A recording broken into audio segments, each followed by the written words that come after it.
I have a deep love for collage animations. There's just something about them that encapture everything I love, from texture to low frame rate animation. I recently stumbled across a pretty sick one on Pinterest, so I figured I'd do a little breakdown of it and try and recreate some of the scenes from it. The first and probably the most important step of collage animations is finding the right assets and making sure that they're high quality. I've already found the ones I'm going to be using for this one, but I'll leave a couple links in the description to places where you can find.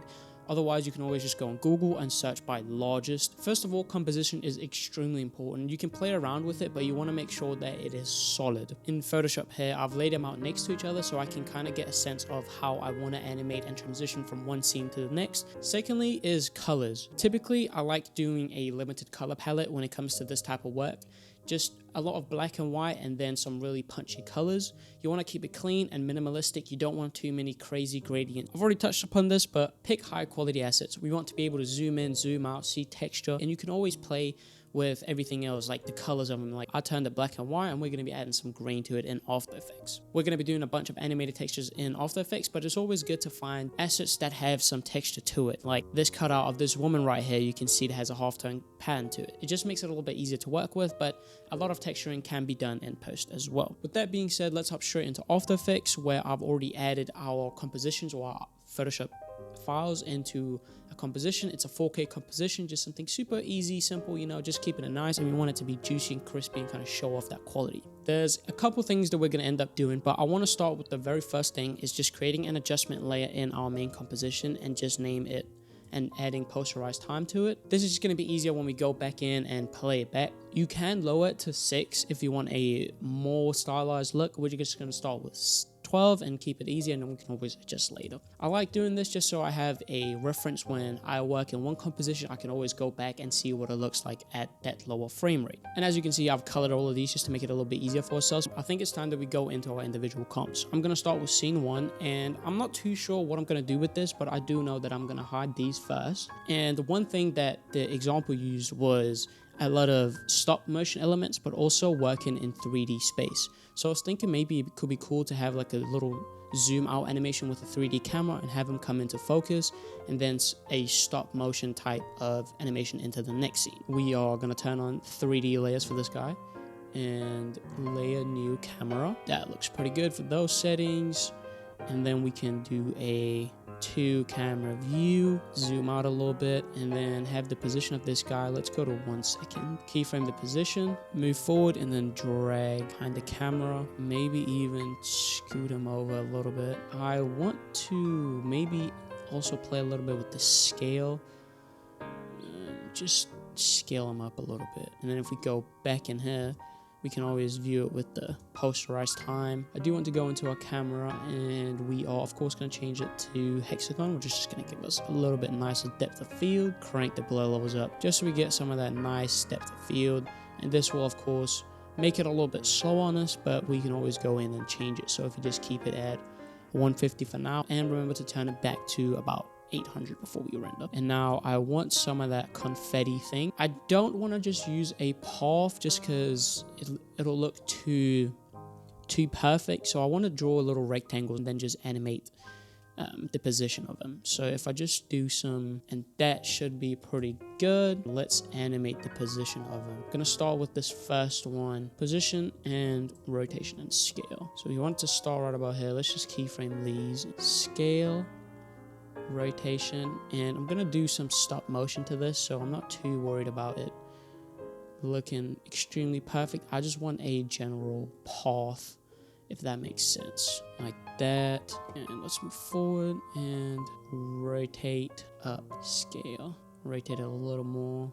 And if we then do a toggle hold, play that back, perfect. 1, 2, 3, and then just cut the layer right off of that, and cut the layer right at the first. So we have, boom. And that's a pretty good trail, honestly. That's a good little trajectory for it. I want to emphasize that I don't want the keyframes to be in the same exact spot of all these. I don't want it to look too uniform. So I'm just gonna kind of mess around and adjust as I see fit, honestly. It is just kind of a feel-based thing. I will give you one tip. I use these lines to give me an idea of how to rotate it so it kind of makes sense for the trajectory.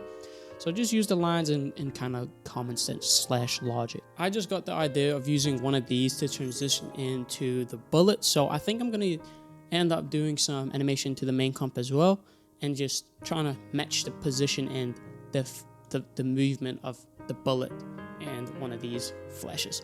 So we'll see how that works out. But let me finish this last one, and then now it is time to color them. So I'm just going to open up my last one so I can get some color reference. Let's hide all of these and put all of these underneath our soldier guy. Okay, so we've got a little something. Let's look at it with post-rush time. It's pretty good. It's a little bit stationary still, but while we're at it, I'm going to add another adjustment layer and add transform to it and just name this camera shake. I'm going to place it underneath the posterize, even though I have no clue what it does. Scale to 101, position, add an expression to that. Post-rush time 6, wiggle. Let's do 15,3. Right here we can have the next scene kind of come in and transition into that. Do however want just a slight bit of movement on this, so I'm just gonna add a keyframe to the scale, also the position honestly, and go right here, maybe 103. And another thing we're gonna add, another adjustment layer we're gonna add is turbulent displace, and I'm gonna put this underneath post-rush time but above the camera shake, and I'm gonna set the amount to, let's do 20 and size to 2, and then keyframe the random seed. I'm just gonna do random 4 just to get some of that boiled look, and we're gonna duplicate it and do 8x8, and that's already getting some texture in there, which is super essential for this type of animations. And then we can take the bullets and position and rotation and scale, and then keyframe that to about 1 second, and then go back a little bit, rotate it and scale it down. Might do this in increments. Here we go, and then move a couple frames back and rotate it even more, scale it down. Final one, which will be the one to match right there. And then keyframe, toggle hold keyframe. If I just delete these position keyframes, do a keyframe position and move this all the way down, drag this above, and then just drag this over. We are absolutely getting somewhere. I do, however, want to make this a little bit tighter, just because it's a bit too slow. Tighten that up a little bit. Okay, that's a really good start. I'm very happy with this. Now the next thing is this scene, which is actually, so the first scene was just completely made up, just something I came up with, but this scene we actually have a reference for. So what we want to do from here is split the bullet in two, have some color going through it. We're going to animate a little bit of the text. We're just going to animate the end of it, and the same with the pictures, and then just some slight movement to all of it. And then we're going to animate the out for this, which is just going to be a stroke, turning this into a stroke, and then animating into the next scene. So throughout this project, as I said, I want to use a lot of brush strokes. I've made some myself, so we're going to add these because I do want to use them for this little text in reveal type of thing. So I'm going to start off by making a new folder here. All right, so for this first one, I think I want to use this big fat one, just because I think it'll look really nice with everything. And as you can see, it's a huge high quality asset, and I'm going to keep it pretty simple. I'm going to rotate this, let's say 90 degrees, and maybe even 180 honestly, and have it animate in that way. So if I position this like that, keyframe the position, and go back, do a couple more frames, more frames, and drag it out. Toggle hold keyframes. Boom, that's gonna work pretty good. And then we are simply gonna take this paragraph, and I'm gonna use the brushstroke as a track mat. And that works pretty good. I'm just gonna move this forward just a tiny bit and scooch it down a little bit. So it's just gonna come in, boom. For the frame over here, the ink frames that I've got, and I just got this one off of Texture Labs, I'm just gonna use a stroke to animate this with a trim path, just to make it nice and easy. So draw over this, another one just like that. And then for the first one, let's go in and add a trim pass and keyframe the end, go back a little bit, set it to 0, copy these keyframes and paste them to them all. And then I'm just going to open up these keyframes again, and I'm just going to ease them using my sexy speed. And then we're just going to stagger it a little bit, pre-comp them, and name them ink frame mask. And again, we're just going to take our ink frame and just use that as a mask. I want to make it a little bit trippy with this, and I select my ink mask, my ink frame, and use a void, aka a null, and just name this frame plus photo controller. And then I'm just going to do a position and scale and keyframe all 3, 1, 2, 3, scale it up and move it up a little bit, go back, let's set that to 123, go forward like that, and then just keyframe, toggle hold keyframe, and let's do this, the photo, and I'm just going to move my fingerling to over here. I'm just going to animate the position, go down a little bit, and toggle hold and cut it like this, animate up, and maybe even a CC smear, is that what it is? Maybe just a little bit of a trippy effect. We can do reach and radius and then just go back and set that to 0, and we should of course reverse them. So keyframe assistant, time reverse keyframes, delete that. I'm gonna drag that out just a little bit and move these up just so we get a little bit of that funkiness. So far, this is what we're working with. Let's go back into this one and work on our bullet split. So as this comes in, I want our bullet, and I'm just gonna create a mask here. And I want it to be a little bit crooked like that. And we are gonna name this 50 cal front and duplicate it and rename this to back. And then click M to open our mask and just subtract. And then select both, hit P for our keyframes once again. And since we have a toggle hold, we can go forward a little bit, and then I'm going to move the back a little bit, the front forward a little bit, go a couple more forward, such, and the back, move back a little bit as well. I'm going to move these ones forward a little bit, just so we get that little bit of, and then just makes it a little bit more interesting when you have some variations in the pace. And we can even offset them just a little bit, just to get a little bit more of a variety in our movement. Now we want to make some more of those shape animations to go back and forth between the two. This time I'm just gonna make a bunch of shapes. Now we are going to animate the position of them. So I'm gonna position all of them, move them back here, keyframe the position, go forward a couple frames, move them around a little bit, and I want this to end up looking kind of random without looking too weird either, because we want it to be just kind of a stream. Toggle hold these keyframes, and then I'm just gonna chop all of these here and like that, and then we can just, I'd even separate them just a little bit more, and we're of course gonna need to change the colors of them.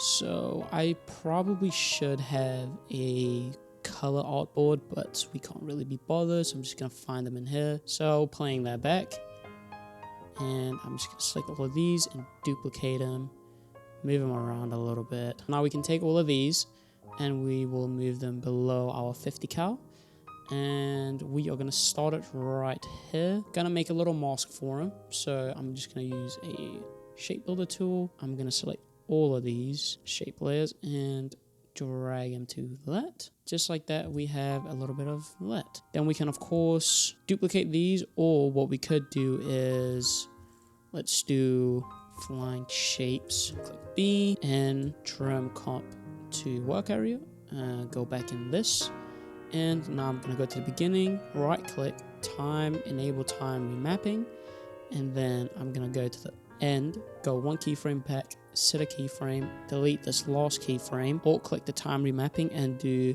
loop out. Then we should have some looping going on. We only want it to begin right here. So now that we have this kind of laid out, we need to animate it out, because this is pretty much the end of it. My plan for this is we are gonna first turn the bullet into a brush stroke. I'm gonna close it back up right about here, keyframe the position, go back, and I want to move it a little bit closer together like that, and select all of these and squeeze them in a little tighter. Now I'm gonna use another one of my brush strokes.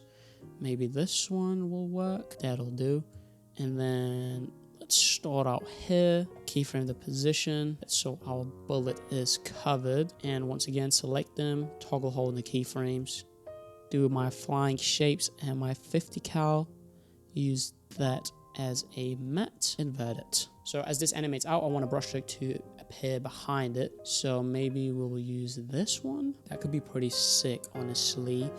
So we're gonna scale this down. I'm gonna line it up here. Also gonna use the brush stroke format for this, but this time keep it like that. So as it animates in, we've got a brush stroke, boom, that appears over here. So the bullet transform into a brush stroke. And then from here, we want to build the brush stroke to animate out towards the right side. And for that, I'm just gonna layer a couple of different brush strokes and have them increase in size right here. So it kind of looks like it is coming out from that. I want to use a brush stroke to make this appear. I think I want to use, let's say this one, rotate it 180 degrees, keyframe the position, go back a couple frames, move it back a little bit, keyframes, move, keyframe, move. Then we can select all of these and toggle hold keyframe and use that as a matte. The next thing I want to do is I want to add a little bit of more spice to it. So I'm going to go back into my main scene. I'm going to take the camera shake. I'm going to copy it and I'm going to apply it to my photo of these little soldiers over here and also the paragraph, just to give it a little bit more life. And let's even do the flying shapes, just to add a little bit of more oomph and a boof. So far, we are working with this little composition, which is looking pretty good so far. We've got a good little bit of sequencing going on here. So next thing that we are going to be doing here is animating the position of this a little bit. So we want to continue this animation that we've got going on here. So I'm just going to go right here. And from here, we want to finish out our little animation. So I'm just going to drag this way. Our next scene will come in right behind here. We will be working with something that looks kind of like this. One thing I do want to do with this to make this transition a little bit easier is going in and keeping the I keep forgetting what this is called, the continuously rasterize button or whatever it is, but it just gives it that little bit of finish towards the end and just makes it look a little bit nicer. So if we play that back with it on, you can see that we get that last bit that we want. So we're just going to make it a little bit easier to continue that animation in. So essentially what we're going to do is just animate another brush stroke here, fill up the whole screen, and then we can transition into this. We are once again going to use a brush stroke and that'll work. And I'm just going to rotate it 180 degrees and start it over here. Might even do this one first. Rotate it 180, put that over here, and then take this one and move it, scale it up, scale it down. No, don't like that one for this purpose anyways. We need something that's pretty solid. This will definitely work. And rotate it 180 and scale it down a little bit to put it behind, scale it up a little bit. Now that we have this, we of course want to animate the strokes of this, and I'm actually just going to use themselves to animate themselves. So I'm going to duplicate this one. I am going to hit P for position, go back a couple frames, move, go back a couple frames, move, go back a couple frames, move, go back a couple frames, move. Select these, toggle hold keyframe, and maybe even increase the scale of it to, let's do 60. And playing that back, we have this little animation. Use that as a mask, get a good little reveal, and then we're just gonna highlight this one, duplicate it, open up the position of it, keyframe the position, go back a couple frames, move it back, select them, and toggle hold keyframes. And again, I'm just gonna scale it up to maybe 55, use that as a mask, and now we can show our keyframes. And we of course want this to come in first, something that looks kind of like so. And now we just want to make sure that we're lining up pretty good with our main composition. All in all, that is pretty good. I might even go ahead and take a background, remove them from all our pre-comps, and just add it to the very back just to make some of these transitions a little bit smoother. Alright, so now we have something that looks pretty good, and it looks way better now that I don't have the background on. It just makes some of these a little bit more seamless. So I guess that's a new tip that we've all learned. This brush stroke that we have here, I wanted to come in and then I need something to animate it off again. So I'm just gonna select all of these and pre-comp them. And we need another brush stroke of some sort. We can use this one, that'll definitely work. Scale it up a bunch, rotate it a little bit. And now what we want to do is I want to animate the brush stroke off. So it's going to come in and right about here, let's do the first position, go a couple frames forward, let's come out. That should cover the whole thing. Toggle hold keyframes, use that as a mask, and we want it to be opposites. Now that we have this little come in, come out type of thing, I want this initial burst to show our first bit of the woman here. Duplicate this, put it above, and take the portrait and link it to that, but move it forward just a little bit. And right there we can cut the woman and do no matte. What we are working with now is kind of looks like the woman is being revealed by this brush stroke, which is pretty neat. I'm going to duplicate this element and I'm going to do one that is using a transparency matte. Also link it to the pre-comp one. This other detail element, I want it to come in behind over here, so I'm just gonna do a scale and position animation. Go back here, scale it down all the way, move it in here, keyframe the 2, go forward a couple frames, do maybe 70, go to the right, 100, 1920 by 1080, and that should be back in position. So now it stays, which is very weird, very weird. Oh well, we'll just have it like this. This looks pretty. This looks perfectly fine as well. And we are going to have this red box. And for this one, I very specifically want to use this one, and I'm gonna scale it down massively and rotate it as well. Let's do 90 degrees or something. And I'm just gonna drag it above for now, just so I can match the scale, because I want to have a little bit of that rough edge. And then I'm simply gonna use that as a mask, just so we get some of that. And that works pretty good for that. And I'm just gonna pre-comp this and use that as a mask. Now that we have that, and I want this to be its own animation, so I'm gonna add a brush stroke. I'm just gonna solo this so I can see what I'm doing a little bit better. I'm gonna need 2 different ones. First, I'm gonna hide this one and position and scale. Decrease the scale a little bit. Rotate it. Position, couple keyframes. Toggle hold. Let's see this other one. Scale that down a little bit. Position like that. And toggle hold. Right here, just cut it to the full thing, but use these 2 as a mask for this. So, perfect. Play it back. Now we have the base of our piece pretty much in place, and we need to continue on to our last scene and figure out a way to transition into that. The way I'm going to do it is I want to play a little bit of matching game, because this scene will start with, it's going to start with this, and I want kind of to match it up a little bit. In our composition in here, I'm going to add a transform. I'm going to turn on the proportional grid. I'm going to set the first keyframe for the scale. Going to go forward a couple frames, and I'm actually also going to keyframe the position, move it down a little bit, and then if we just go and hide everything but the portrait, how does those 2 line up? So we definitely need to scale it up a little bit more. Select these, toggle hold keyframe, delete that, and then right as we go to this, delete that. So now we have a little transition, hopefully. Boom. It is a nice little match cut that we can use, and I will certainly do so.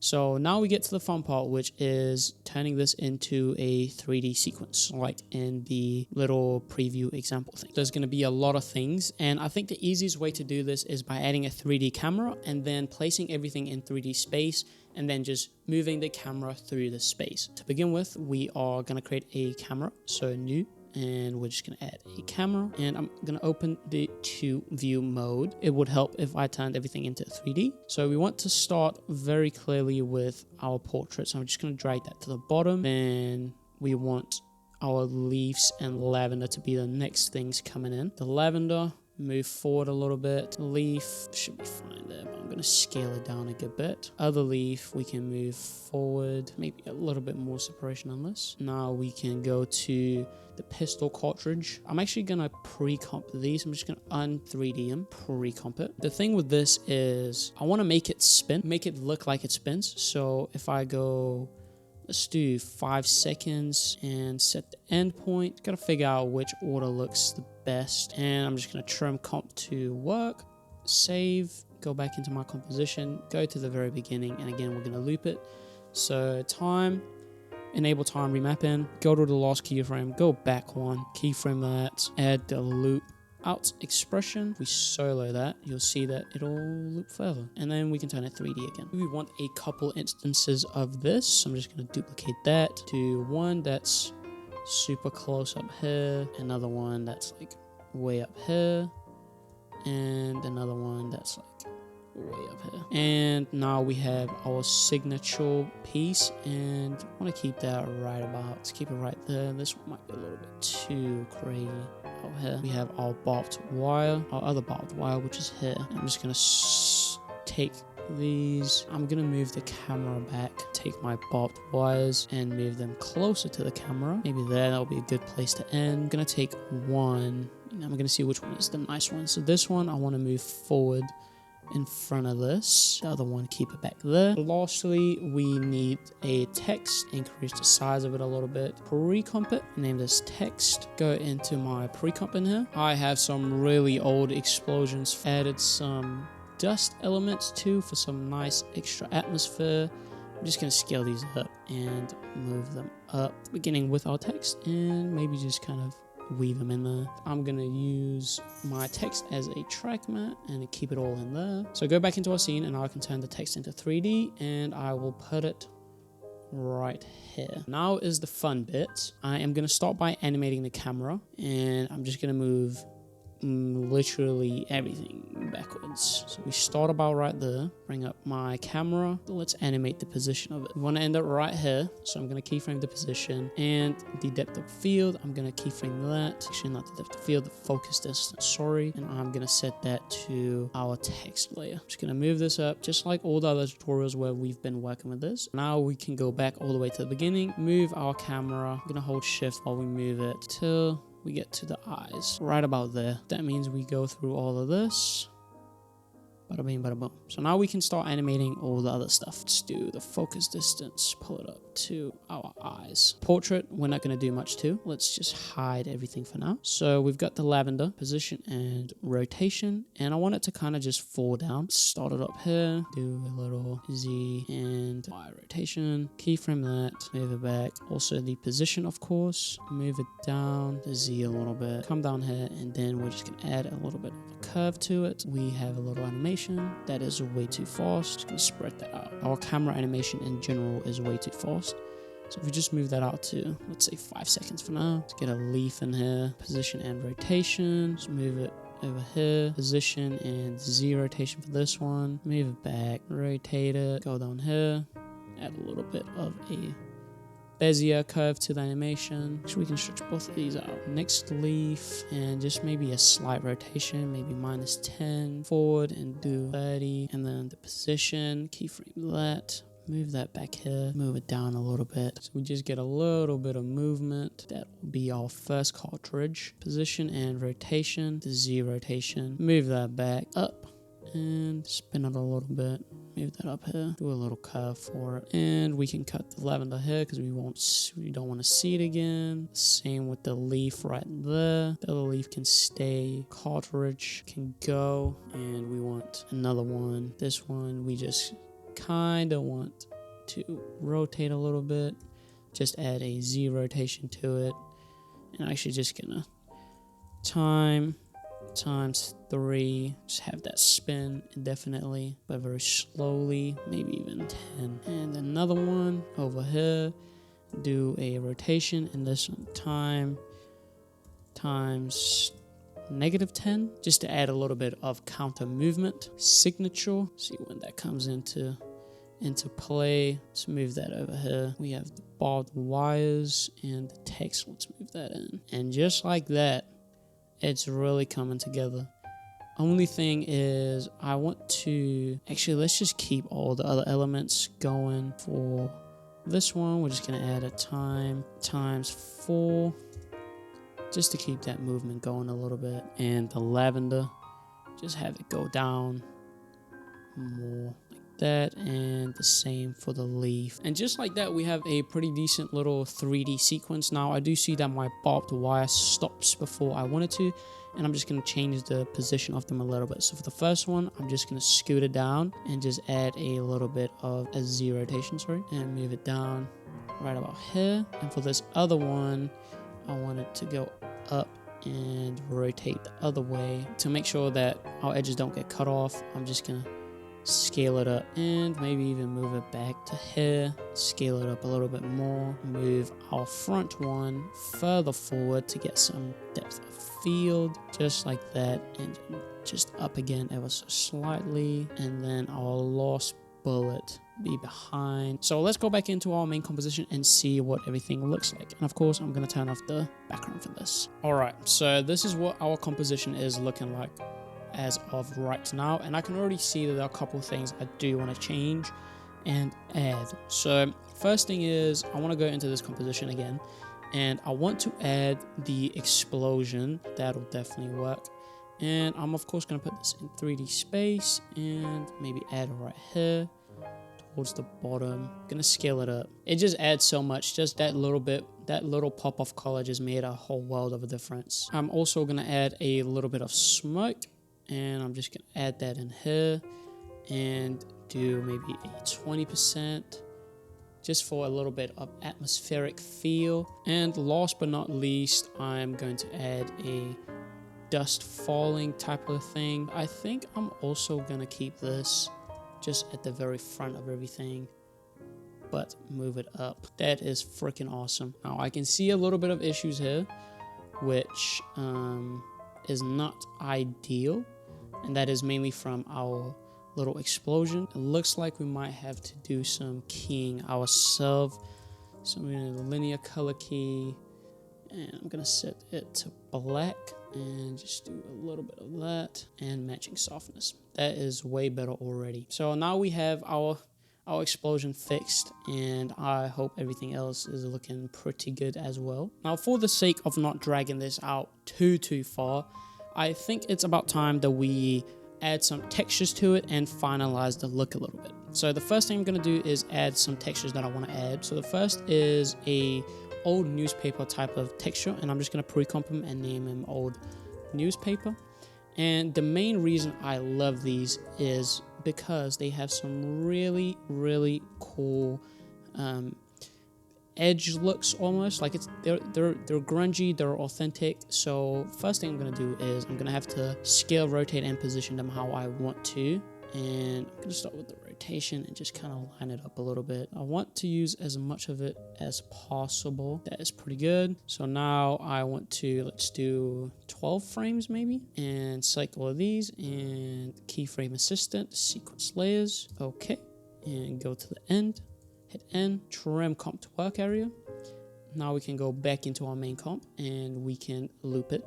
So right click, time, remapping, go back one, keyframe that, loop, out. So now we just have to decide on a blend mode, and it'll probably multiply just so we get that dark edges. And look at that already. I mean, that is freaking sweet. So next thing is I'm gonna add all of these pre-made that I already have. I'm just gonna reverse the white particles and maybe flip them because it's the same as the black particles, so I don't want them to just cover each other. So just changing that a little bit. Black particles, they have a white background, so we set them to multiply. White particles have a black background, so I set them to add light on the screen.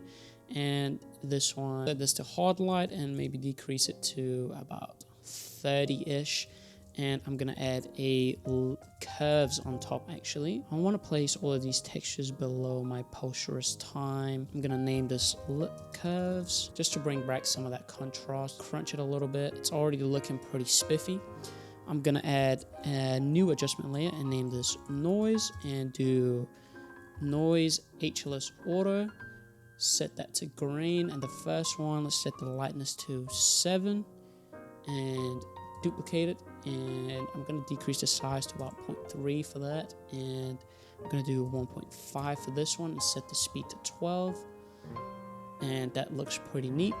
Now I do also want to go in and add some grain to these individual items, so just going one by one. For this scene, for example, I want to add it to the bullets, so I'm going to go in, I'm going to add noise HLS auto, grain, and let's have a look here. And this is just going to stylize it a little bit, maybe do a 0.6 and copy that to the front. That is pretty sweet. Scene 4, definitely I wanted to add it to pretty much everything, so the lavender, the leaves. I'm gonna go to the cartridges. I'm just gonna add it to, actually just add it to the pre-comps now that I'm thinking about it. And not the signature, but the barb, the wires, yes. And I'm also regretting this dust falling, at least as it is right now. So I think I'm gonna add a hue saturation to it and decrease the saturation of it and increase the opacity of my smoke atmosphere. The texture is probably my favorite part of this so far. It looks absolutely amazing. Those old newspaper blank pages worked spectacularly. One thing it looked like they were using in the reference were some light leaks, but in black and white, and I've gone and made some myself, just like the brush textures to use in this project. So I'm going to be using those. I'm going to try and see if we can finagle something that looks pretty sick. So I've gone ahead and added 3 that I've made myself. I'm just going to take these and do a tint. I should make them black and white. Add it to all of them. Just change the blending mode, and we can use that to color up our transition ever so slightly. And just like that, after way too much work, we have finally made it to the end of this animation. It took a lot longer than I expected, and I hope you've enjoyed watching the whole process. All in all, this video covers just about everything you could ever need to know. I'll see you again next week for some more. So enjoy. See ya.